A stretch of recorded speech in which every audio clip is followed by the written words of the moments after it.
Hello, and welcome to another episode of Boundless Body Radio. I'm your host, Casey Ruff, and today we have another amazing guest to introduce to you now. Dr. John Neustadt, MD, is the founder and president of Nutritional Biochemistry Incorporated.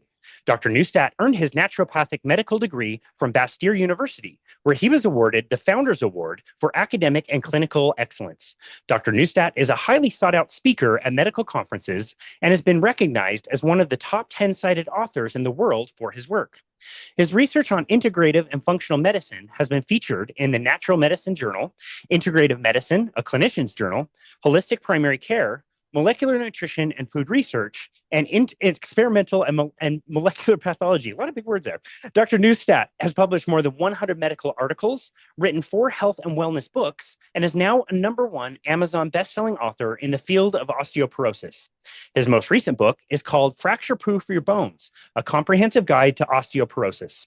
Dr. Neustadt was also an editor of the textbook Laboratory Evaluations for Integrative and Functional Medicine, which was used across the United States to train and educate physicians on using functional medicine with their patients. Dr. John Neustadt, what an absolute honor it is to welcome you to Boundless Body Radio. Thank you. I'm excited to be here. It's really exciting to host you. What you write about is so super important and seems to be so ubiquitous. I find it funny, when I'm looking around and seeing other health influences out there, you hear all the buzzwords that everybody's talking about these days. So people are talking about biohacking, and they're talking about mitochondria as a word you hear all the time. And there's lots of different diets and things that people are doing and trying, and red light therapy. And it just kind of seems like not many people are talking about bones the way that you do. Yet again, it seems so ubiquitous that people are having issues that they just kind of attribute to aging and just kind of think is really natural when it comes to their bone health.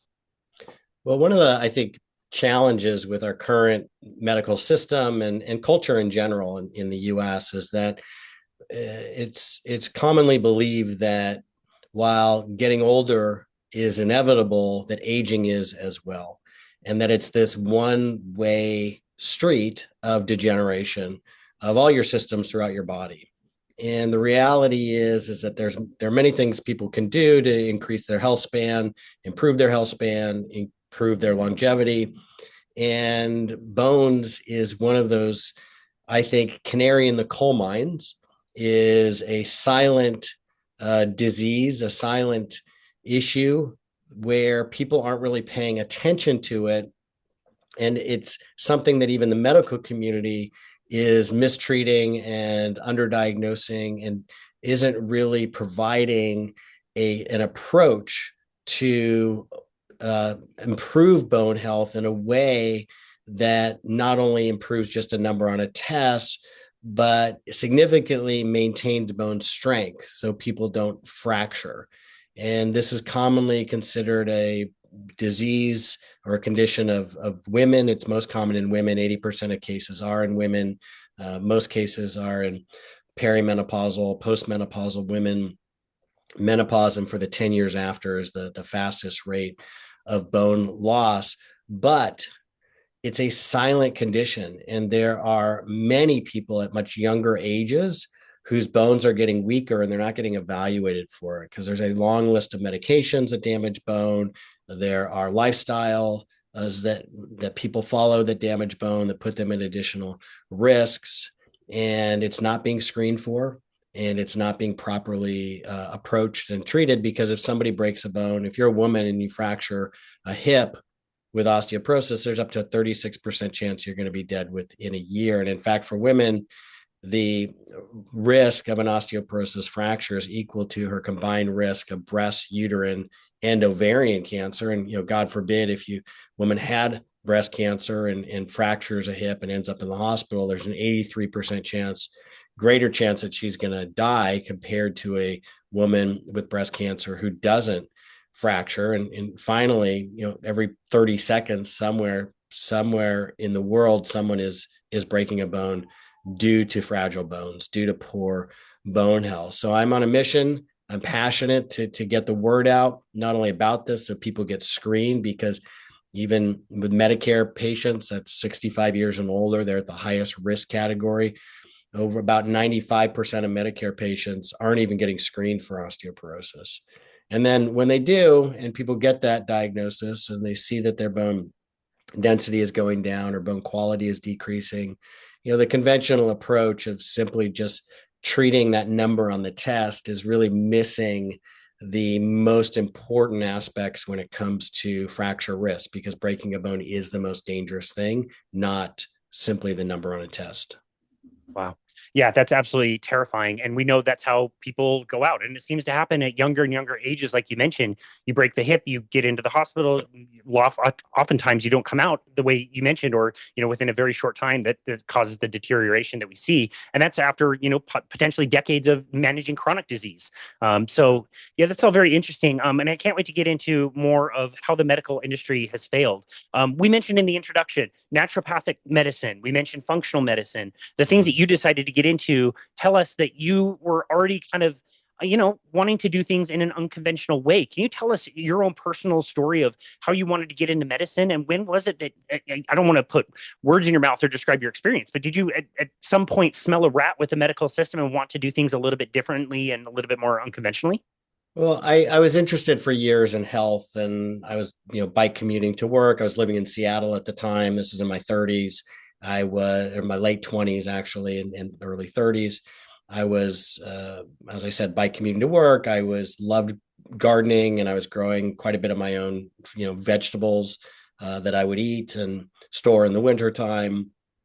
And I was interested in herbs, and I have a degree in botany with an emphasis in economic botany. That's how cultures and people around the world use plants for medicine and commerce and in industry. And so I always was drawn to this integrative approach. And but that wasn't really my first love.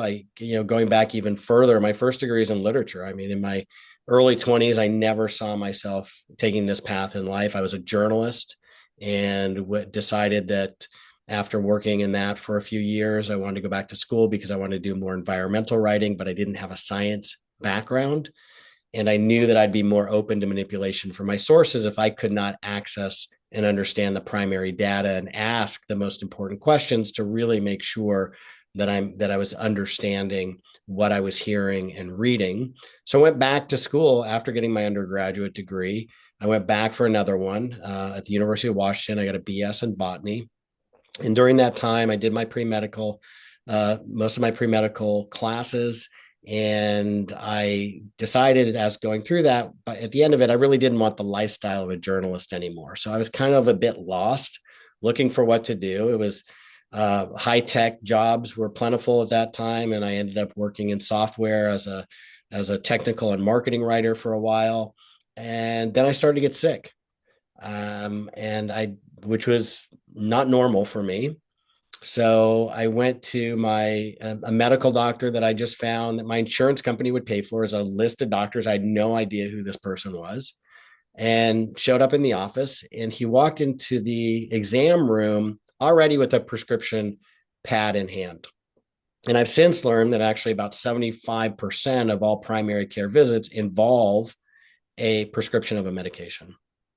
So I walk in the room, I'm sitting there, he walks in with his prescription pad, and literally, I believe it was no more than 7 minutes of an appointment.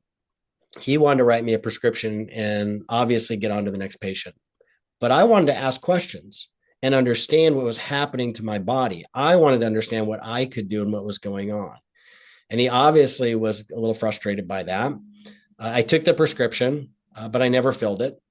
And I went down the street. I made an appointment to the teaching clinic at Bastyr University, which is a naturopathic medical school in the Seattle area. And having lived in Seattle for years, I knew some students, had met some students along the way who go there. I was very impressed by them. And I thought to myself, well, what do I have to lose? Let me see what these people have to say.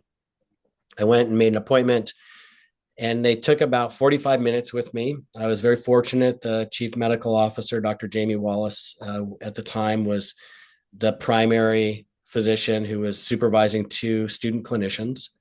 And they spent time with me, answered all of my questions, helped me understand what I could do to improve my health. And they prescribed, some herbs and some lifestyle changes. But at the very end of the conversation, Dr. Wallace looked at me and he said, "You need to quit your job." he got to know me so well just in that appointment. And one of the philosophies of naturopathic medicine is treating the underlying cause that he discovered and realized that the underlying cause of what was going on with me was chronic stress because I was in a career that I absolutely hated. The money was great. Don't get me wrong. I mean, being in high tech was great. And I was a manager at the time and managing projects. But I was miserable. And I heard it. I heard what he said and I agreed with it. I think it was that third party validation, that someone else outside of me, I think finally seeing me and recognizing what I needed and voicing it to me, that it just clicked. And the next week I left that job, left that career, started enrolling in naturopathic medical school. And I'd already been thinking about going back to school. Don't get me wrong. It was on my mind. I was already considering other options and I really wasn't happy in the career that I had, but that was the kick in the butt that I needed to make me really make that final decision and change the trajectory of my life. I went That back to school. is incredible. Sorry, go ahead. Yeah, so I went back to school and 4 years, it was a shock. It's like a splash of cold water in the face going from corporate America back to being a student. And during that time, I continued to research and write because it's what I love to do. Published my first medical article as a student in a medical journal in school, and continued just to try and understand and find solutions for problems people were struggling with. It's an incredible story. And I'm just thinking how serendipitous it was that you decided to go and get a different opinion from what sounds to me like a completely different field. Like, of course, it's related in medical, but it's such a different approach. And you just think how many people out there have done exactly what you did. They go to the appointment trying to figure out what's wrong with them, and they just walk away thinking like, okay, well, this guy's a lot smarter than me. He gave me this piece of paper to go fill at my local pharmacy, so I'm just going to go do it. And they get stuck in that system and never really get to the root of their issues. I just think it's an amazing story that you were able to find something different, and the guy was bold enough to even say like, you should quit your job. It's pretty impressive. Well, and I'm not alone because I know in my own history and clinical practice, I can't tell you the number of times I've had patients say to me, I should have come to you first instead of last. I've had patients go to Mayo Clinic and University of Washington and all these really very prestigious with institutions with very smart people, but the paradigm through which they're viewing the human body, through which conventional medicine is approaching healthcare and promoting health really is not in line with how the body works. Primarily, the conventional medical system is about symptom suppression, not only, and that's changing slowly, but primarily with the medications that are prescribed, it's primarily about symptom suppression. Somebody's experiencing, for example, acid reflux. Well, let's give them a pill to reduce the acid. Whereas the reality is the underlying cause of that might be somebody's actually producing too little acid. Acid in the stomach is a signal for the esophagus, the bottom of the esophagus called the lower esophageal sphincter, to close and to separate the contents of the stomach from the throat. And so somebody is not producing enough acid, which is more common as people age or if they have autoimmune conditions or other diseases. Obviously, if they're on an acid blocking medication, they're not producing enough acid and they can result in symptoms of acid reflux. And the fix to that is to help restore proper acid production if we can, because when you suppress the acid with a proton pump inhibitor, it increases the risk for intestinal dysbiosis. And now we know even for osteoporosis and fractures, people take proton pump inhibitors for years at a time. And now we know it can increase the risk of hip fractures by 60% by taking those medications. That's absolutely crazy.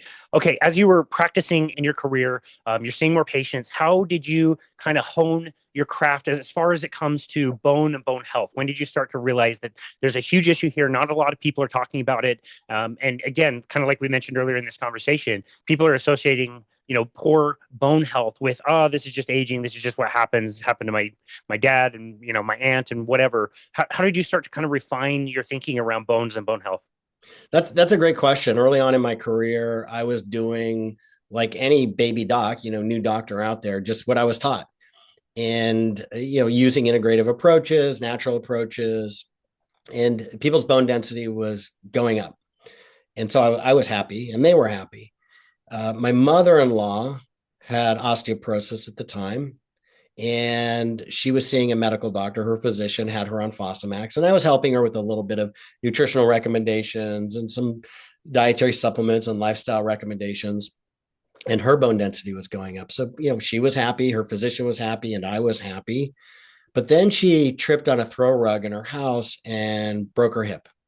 And I thought to myself, something is wrong with this picture. Now, granted, this is in about 2006. And during that time, working with her and seeing that those test results go up, I was as convinced as the vast majority of doctors are still today that is what is required to protect patients. Let's just improve that number on a test. But what happened is I dove into the research because I thought to myself, something's wrong with this picture. And what I discovered just absolutely shocked me, that we've known since the 1990s in the research that a bone density test predicts less than half of people who will fracture. And then a study came out a couple of years later, after my mother-in-law fractured in 2008, showing that for women with osteoporosis, a bone density test only predicts 44% of them who will fracture and only 21% of men. And so looking at that, it became very clear that bone density is only one small piece of a much larger puzzle when it comes to improving bone strength and also reducing fracture risk. And that is what's missing. And still today, almost myopically, that number on the test is what is discussed and focused on almost exclusively. Okay. Well, okay. So recently I got a DEXA scan and they told me, again, it's based on a score. They told me what my bone density was. It came out pretty good, feeling pretty good about that. Can you tell us, what is the standardized test for measuring bone density? I'm not even fully aware. Is what I got with a DEXA test, is that considered like a standard, or are there other standards that are used to measure and quite inaccurately from the sounds of it? So it's not that it's inaccurate. It's that it has limited predictive value. Mm. It has some value, and I think they're important to get, and I like to see them improve, but it's equally important to make sure that people are doing other things as well to improve their bone health and their bone strength.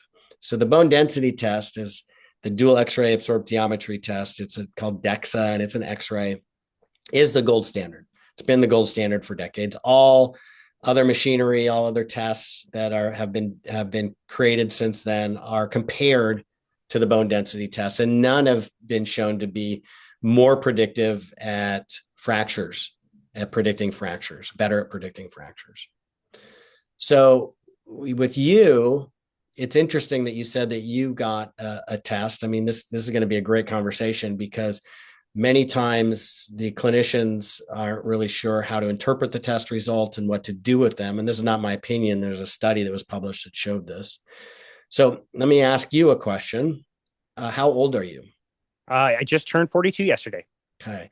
And did you review the test results, the DEXA test results with your clinician?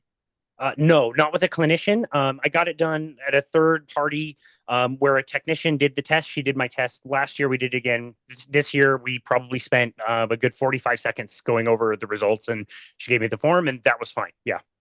And what did she focus on in terms of the results, if you don't mind me asking?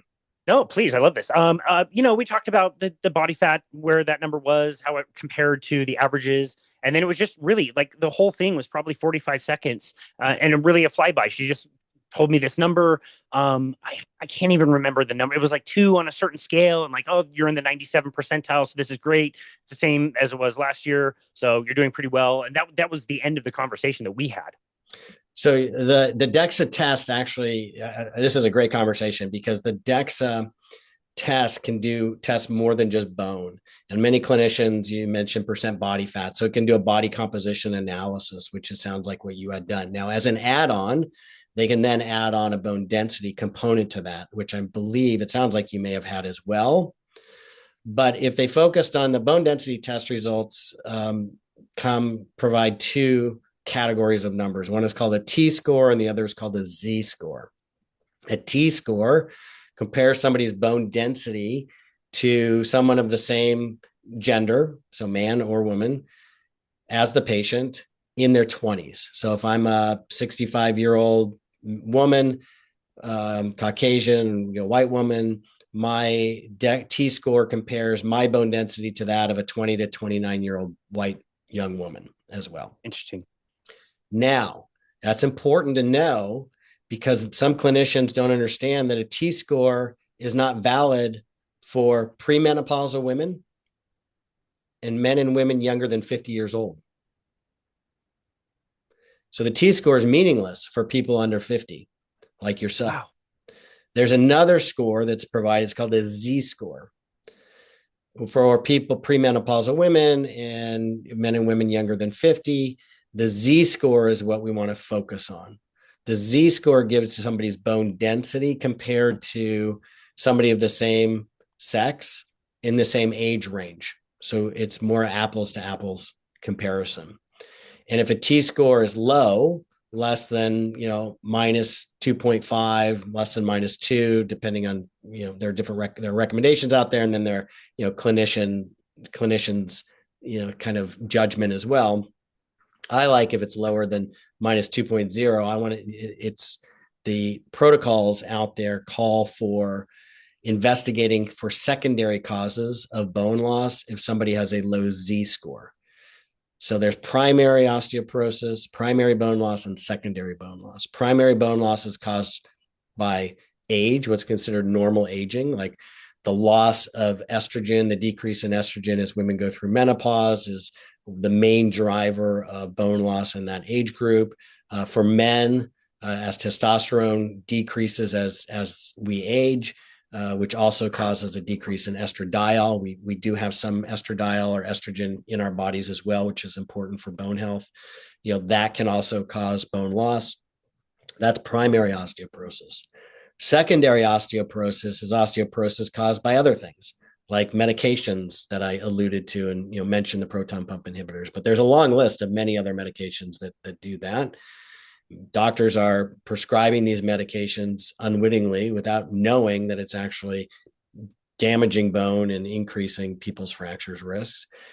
Chronic inflammation, inflammatory diseases, gastrointestinal diseases like irritable bowel disease, ulcerative colitis, Crohn's disease, those cause bone loss. Autoimmune diseases can cause bone loss. There's a long list of other causes and other diseases that contribute to bone loss, osteoporosis, and fracture risk. And so for you, looking at those DEXA tests, I would, if they did have a bone density component that they added on to the body analysis, body composition analysis, I would be looking at the Z-score.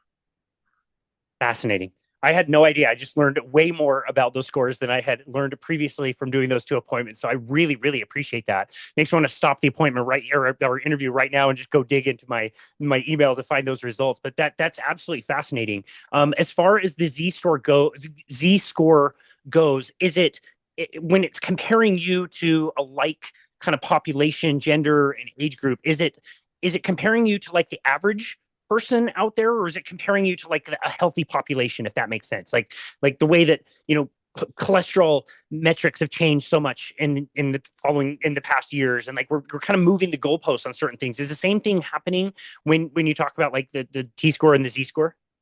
No, I mean, the T-score, it comes down to really what's normal and what's healthy and those definitions and how laboratory reference ranges are created. And basically, when they created these reference ranges, and this was defined by the World Health Organization in the 1990s, so this is not new. They basically look at a bunch of different bone density tests, let's say 100. I'm making up that number, but let's say you look at 100 tests and you ascribe some statistical analysis to it. And by definition, 2.5% on the high end are going to be abnormally high, 2.5% on the low end are going to be abnormally low. And then the rest are considered normal. That's the normal range. When it comes to bone density tests, the T and the Z score are defined by negative numbers. So if you look at sort of that average, that middle number on a test range, they look at a standard deviation. So a certain percentage, a number of points below below that normal, that sort of middle value of normal, how far below that, how many standard deviations below that are you? And that's what the T and the Z score numbers represent, which is why they're shown as negative numbers. Yeah. Okay. I see. That makes so much more sense. Thank you for clarifying all that. I really, really appreciate that.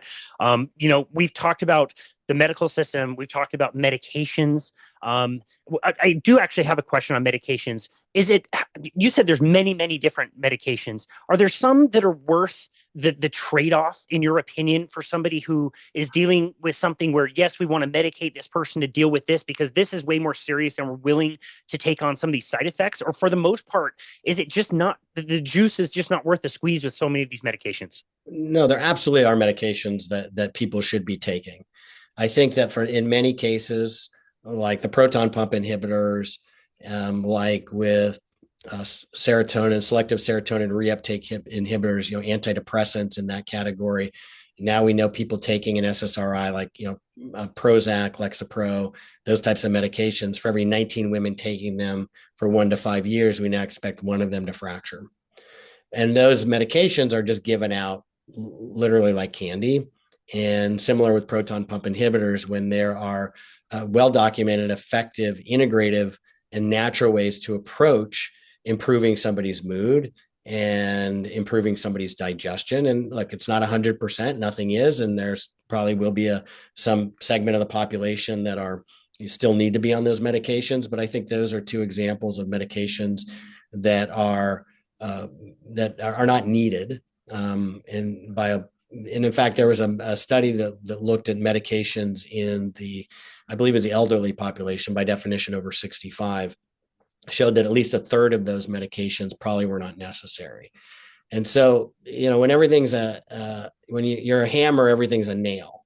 And in the conventional medical system, when the protocols are first line therapy is to prescribe a medication instead of do diet and lifestyle changes and nutritional medicine, well, that's going to be what people get. That's the service that they're going to get. They're going to get the medication. Now, there are medications that I think are absolutely, of course, should be taken and are important. Like if you have an estrogen receptor positive cancer, aromatase inhibitors, the data on aromatase inhibitors are phenomenal in terms of helping with that. But there is a side effect of 20% of women taking an aromatase inhibitor for 5 years will fracture. So that's, and the majority of women on an aromatase inhibitor are not getting screened with bone density tests at a baseline and follow-up tests per the guidelines. So it's important for people just to educate themselves and advocate for screening and find out what they can do from a more holistic and integrative approach to not just improve the number on the test, but reduce their fracture risk. Because as I've mentioned several times, fracture risk depends on factors, a lot of factors other than the bone density test result.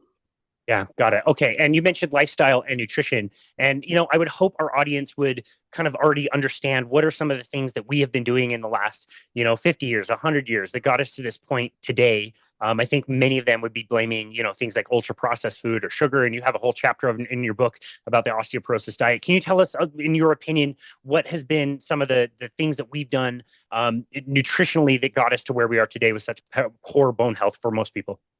Well, I think ultra processed food is definitely part of that picture. Now, 70% of food, packaged foods in U.S. supermarkets are considered ultra processed foods, and about 60% of calories in the American diet now are ultra processed foods, and that is associated not only with osteoporosis, but consuming those foods more than 10% of calories as ultra processed foods. So let me make sure people understand this. So it's what's called a dose response relationship. It's not that taking one bite of an ultra processed food is going to be a problem.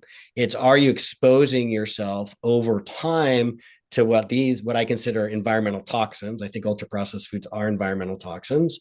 And what's the dose? How much are you eating? And how long are you being exposed to that? So what the research shows is, as I mentioned, about 60% of calories in the American diet are from ultra processed foods. And repeatedly with different studies, it's showing that threshold for being associated with all of these chronic degenerative diseases like breast cancer and cancer mortality and Alzheimer's disease and cardiovascular disease and diabetes and obesity and osteoporosis, that minimum threshold appears to be about 10% of calories. So people are getting already 6 times that on average in their diet.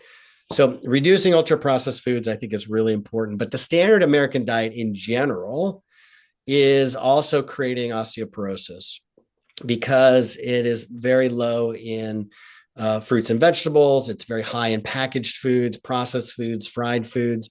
And what we know is the opposite to that is the Mediterranean dietary pattern.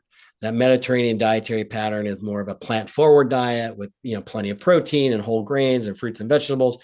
That is associated with a 20% reduction in osteoporosis risk and about a 20% reduction in hip fracture risk.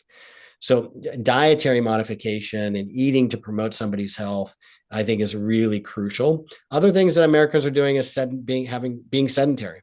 The majority of adults in the US don't exercise regularly, and that is a risk factor for osteoporosis and fractures, because one of the biggest risks for fractures is falling. 95% of fractures occur because somebody falls. And as people get older, and if they're not exercising and not getting enough protein to maintain or build muscle, they become weaker. They become more frail. Their gait, their mobility, their stability all decline, which increases their risks for falls and fractures. And so that's also really important. Sleep is another problem. Sleep is decreased by about 20% in sort of our modern society compared to, I think, maybe 80, 100 years ago. And that's because part of it is we have 24-hour electricity and we're wired on the internet 24 hours a day. And what the research shows is that people who are not getting enough sleep, about 6 hours a night, less than 6 hours a night on average, have a much faster rate of bone loss. And in the United Kingdom, a study was done that showed that 17% of all incident fractures occur were the result of people having sleep problems, sleep issues, because being sleep deprived, research shows, is as dangerous as drunk driving when it comes to people's coordination. That's right. All right. So that's another issue. Sleep is another issue and another problem. And so I think those are 3 important categories that people have a lot of control over. What they put in their mouth, how they spend their time, and how they move their body. Yeah. Okay, awesome. This is going to give us a lot of great insight to be able to pick apart here. If you had one kind of, macronutrient, I guess, to focus on with most people, I think you already mentioned it. Would you say that protein is probably the thing that is most lacking in most people's diets and the thing that you would want to ratchet up the most? No, I don't. I think that the American diet on average is really poor. I think that there's a lack of fruits and vegetables, which provide the vitamins, minerals, and other plant nutrients that our body, our biochemistry needs to operate and thrive, and that our bones absolutely need. And then there is protein. So I think they're equally important to focus on. And in my book, I talk about people just focusing on plants and protein. And I recommend people get about 30 grams of total dietary fiber per day from whole foods, whole fruits and vegetables, because not only are those going to have the nutrients, but the fiber itself is healthy. It helps to regulate blood sugar, and it helps to modulate the microbiome in a direction that creates a healthier gut environment and healthier bacteria. And then protein.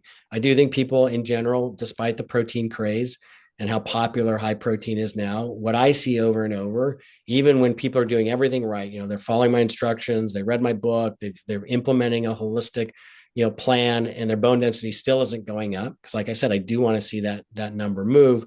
Repeatedly, when I talk to them, what I find out is that protein piece of the puzzle seems to be the missing component.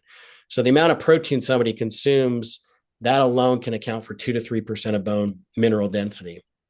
And so I recommend people take their body weight and multiply it by 0.6.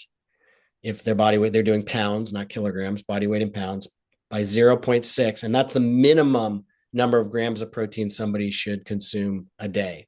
And ideally, I tell them I'd like them to get maybe about 10% more than that. And when they're doing that, and they're taking the supplements that I recommend, and they're taking the modifying their lifestyle. And again, they're very motivated. It's a scary diagnosis. It's a scary condition. People really want to improve. And then when they add that protein piece to it, oftentimes that's when we see the bone density go up when it hadn't before. Got it. Okay, awesome. And I'm just curious, your own like personal thoughts on this. You're talking to, I personally have been on a carnivore diet for almost 7 years. A lot of our audience has been on carnivore diets. Do you get nervous when you hear about people on carnivore diets and who are choosing not to do the fiber, not to do the plant, nutrients? Does that make you nervous, especially in the long term? Yes, it does. Fair. Yeah, that's totally fair. I wanted to ask you about supplementation. I think most people would think about bone health and they would think about calcium as the number one thing that they would need to take. Of course, you hear lots of different opinions on calcium supplementation. Vitamin D is another one that we hear bone health, so super important for developing bones to get your vitamin D. But, people are kind of afraid of the sun and they don't want to get as much sunshine as they need. So the supplementations that you recommend, how are you able to make good recommendations, excuse me, and know what things will help benefit people the most? Great question. So I take all of my recommendations from the peer reviewed medical research and literature. Everything that I'm about to say is on PubMed. PubMed is the National Library of Medicine's definitive database for peer-reviewed journals. And what I did is I looked at the nutrients and I asked myself the question, which nutrients have been shown to reduce fractures? Not just improve bone density, but reduce fractures. Like ideally, we'll see the bone density go up, but most importantly, which nutrients as dietary supplements have been shown to reduce fractures? And there are only 4. So calcium and vitamin D are 2 of them, and they really both need to be there and balanced. And calcium is often just a blanket recommendation. I still see it, physicians saying take 1,000 milligrams or 1,200 milligrams of calcium as a dietary supplement. I've even seen recommendations as high as 1,500 milligrams of calcium as a dietary supplement. And I think those are poor recommendations.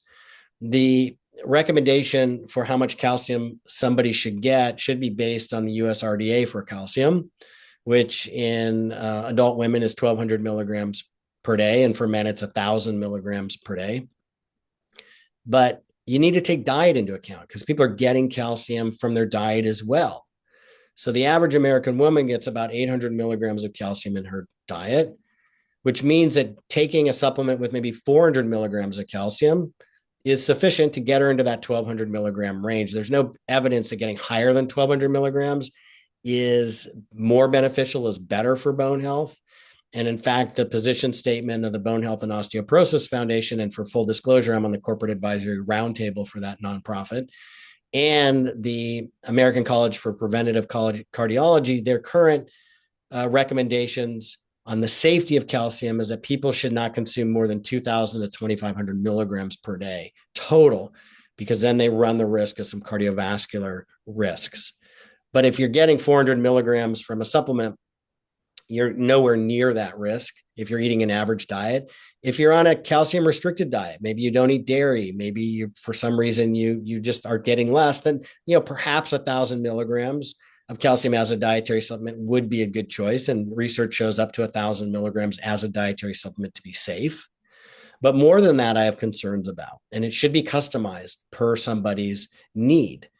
For men, because men get an average of 1,000 milligrams of calcium in their diet per day in the US, a lot of men won't need additional calcium as a dietary supplement. Now, multivitamins typically going to have some calcium, and that's fine. Most of the time, it's negligible and not really anything to be worried about. But in terms of a bone health product and approach, I don't advocate as a blanket statement, men should be getting 1,000 milligrams or 800 milligrams of calcium. Like there's just not a one size fits all here. And I think a customized approach based on the person's individual needs is best. And for vitamin D, similarly, what we see with vitamin D is that there is a range of vitamin D concentration in the body that is associated with maximum fracture reduction. So in vitamin D levels, serum vitamin D levels are 30 to 44 nanograms per milliliter. That's how the blood work is reported on a test. That's associated with maximum hip fracture reduction and maximum fall risk reduction.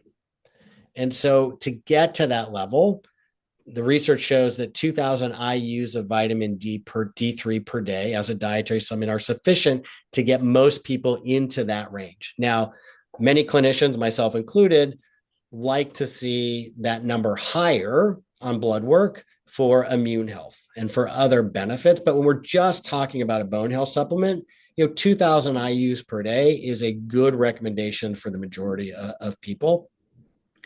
And so that's how I think about calcium and vitamin D. And the other two nutrients that have been shown to reduce fractures, maintain bone strength, are a specific form of vitamin K called MK4. It's a form of vitamin K2. And vitamin K is a category of different vitamin K molecules. It's not just one vitamin. So there's vitamin K1, which comes from green leafy vegetables. And then vitamin K2 is a category, and it has different types of vitamin K2 in it, probably about a dozen. And those are designated by numbers. So MK4 and MK7 are two types of vitamin K2 that you might find in dietary supplements. And for full disclosure, you mentioned my company. I do have a product that uses the MK4, does not use the MK7, and for the following reasons. So I asked myself again the question, what does the research show in terms of which nutrient maintains bone strength? And the most sensitive indicator, the best indicator of bone strength, is whether somebody breaks a bone in prospective clinical trials. So MK7 in all doses, first of all, has not been shown to improve bone density, only slow down how fast somebody loses bone. And in one study of high dose MK7, the women taking it lost bone density at their hip faster than the women not taking the MK7. Wow. And there are no studies showing that it maintains bone strength, meaning there are no studies showing MK7 reduces fractures in clinical trial volunteers. Vitamin K1 also, there have been two clinical trials on vitamin K1. Both of them showed no benefit in terms of improving bone density. And one of those studies looked at fractures, and there was no benefit in terms of fractures either. Because like, if you change one atom in a molecule, one carbon atom or one group of atoms, you get overlapping benefits and actions in the body, but you also get very different ones. And that's what we see here. This is a great example of that. Because when you look at MK4, which is another form of vitamin K2, there are over, there are dozens of clinical trials and studies on it. What we see repeatedly in the clinical trials that looked at postmenopausal women with osteoporosis, they took 45 milligrams of MK4 per day in divided doses. That bone density consistently stabilized and improved in those women. But in addition to that, and most importantly, it maintained bone strength as indicated by over 70% fewer fractures in clinical trials. And then when MK4 is combined with vitamin D3, it had a synergistic effect on bone density. Bone density increased even greater than taking the MK4 alone. So that's why in my products, I've got three different versions of the product, all with the base formula of MK4, 45 milligrams per day, and vitamin D3, and then different amounts of calcium, 1,000 milligrams of calcium for people who need more, 400 milligrams of calcium for people who don't need as much, and then a calcium-free version, for people who don't need calcium at all. And I've been so convinced working with these nutrients and this research and lecturing on this for 2 decades now, and the products being on the market for bone health for about that long as well, that we now guarantee it. My company guarantees that people taking any one of my bone support formulas, of NBI's bone support formulas, will see their bone density stabilize or improve within 6 months. But most importantly, they will maintain bone strength, meaning if somebody breaks a bone, we will refund their money for all qualifying purchases between their bone density tests.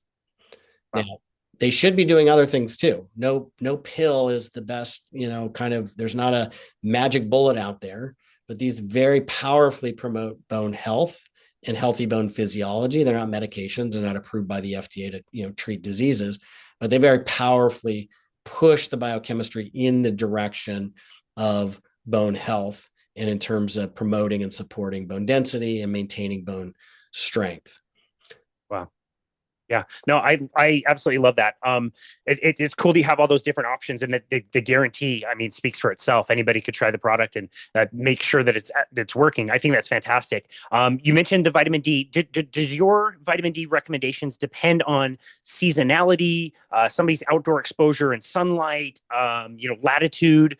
People might be tracking using an app to see like, okay, I've got this much skin exposed, and in March when it's springtime. Do you take that into effect, and does that change the vitamin D recommendations, or is that just kind of gravy on top?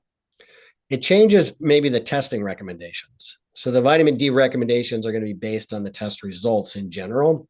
I think people routinely should be getting their vitamin D tested with their annual exams.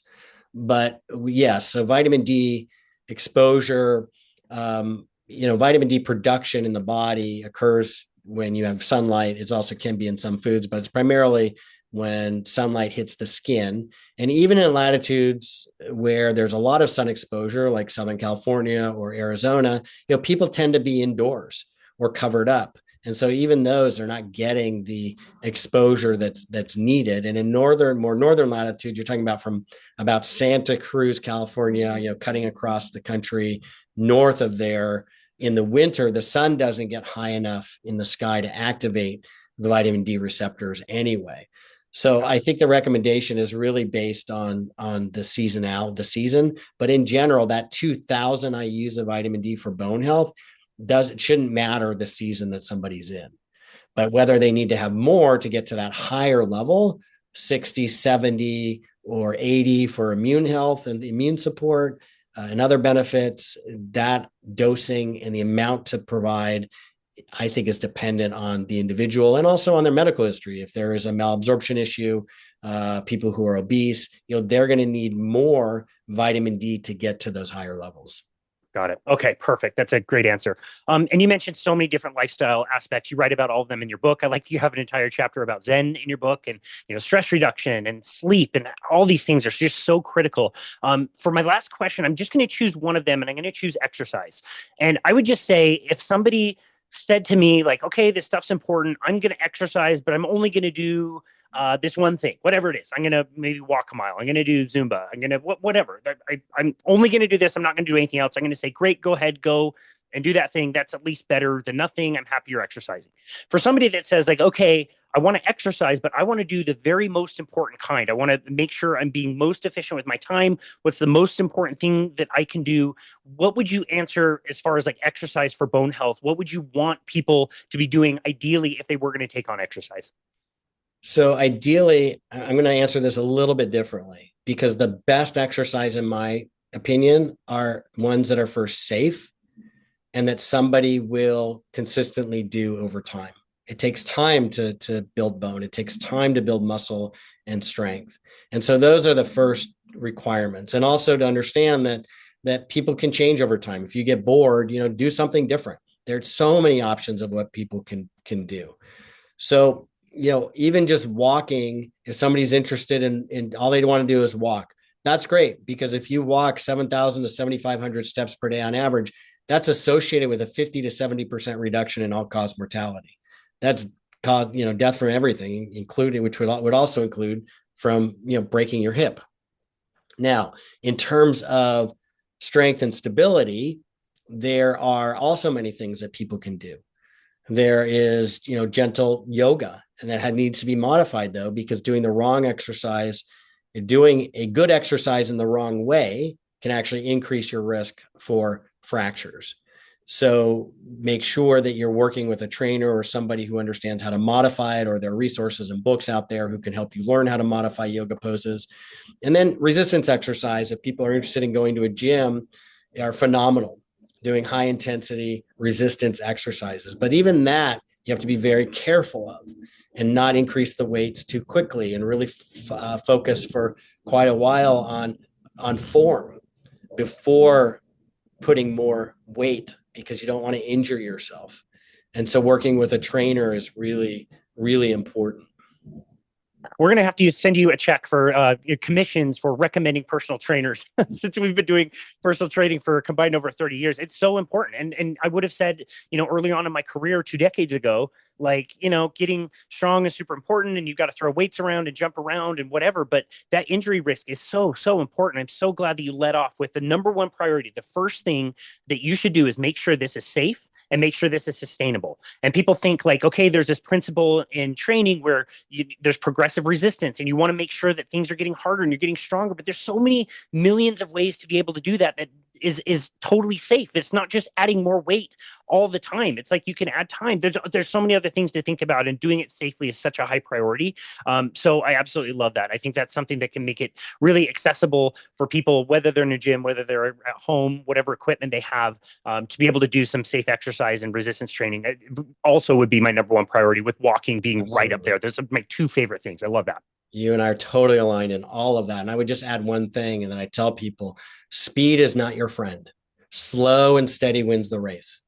And totally. That comes to both creating a program for yourself that is sustainable over time. Major changes done quickly tend not to be sustainable, which is why, when I'm helping people and in my book, I'm recommending how they can transition into eating healthy for life to promote their health, not just their bone health, but the recommendations also reduce the risk for cardiovascular disease and dementia and diabetes and cancer risk and all of that. But transitioning into it over a period of time that is comfortable so that it becomes a habit. And same with exercise. These New Year's resolutions that people have, where suddenly they're get a spurt of motivation. Gyms actually really rely on that for their revenue every year, because they see these memberships go up. And then by, the end of February, March, a lot of those people just don't go to the gym anymore. And so slow and steady wins the race. And developing habits where exercise, it becomes just part of your life, and finding something that you enjoy or that you can commit to doing. And if you don't like it anymore, that you give yourself permission to change so you don't feel stuck. And having that flexibility is really important for long-term success. You couldn't have said that better. What a great way to end this conversation. I love that, and totally support all of that. I really appreciate, this conversation was just an absolute flyby of your work. There's so many more things that we could talk about. I would definitely recommend anybody go out and get your book, because you did such a great job writing it. I love how you cover so many different things. And again, that kind of approach of like, let's just develop these habits slowly over time, add them in. You kind of forget some of the good habits you've already put in your life were developed that way to begin with, and you might not even think about the things that you're doing now that are healthy, and you can just continue doing that and see. So something that's just so critical, again, focusing on fractures versus focusing on test results and whatever for bone health. I just think is so wonderful. You did an amazing job. I've really loved this conversation. Dr. John Neustadt, where can people go to find you and connect with you and your work? Where can they find your supplements, and also where can they find the book? Thank you for asking. Everything is on my website, nbihealth.com. NBI stands for Nutritional Biochemistry Incorporated. It's nbihealth.com. Awesome. We will link that in the show notes so everybody can find those products and get their hands on your book. For now, we're just really grateful for you and all the work you've done in this field, and to be able to bring a really nuanced approach to all of this and to make it accessible for people, I think is really, really helpful. So thank you so very much for your amazing mission and all the work you've done in your career. And thank you for taking time out of your very busy day to come chat with us here today. We really appreciate you. Thank you. I appreciated the opportunity. Thank you. Absolutely. It was an honor to host you. And this has been another episode of Boundless Body Radio.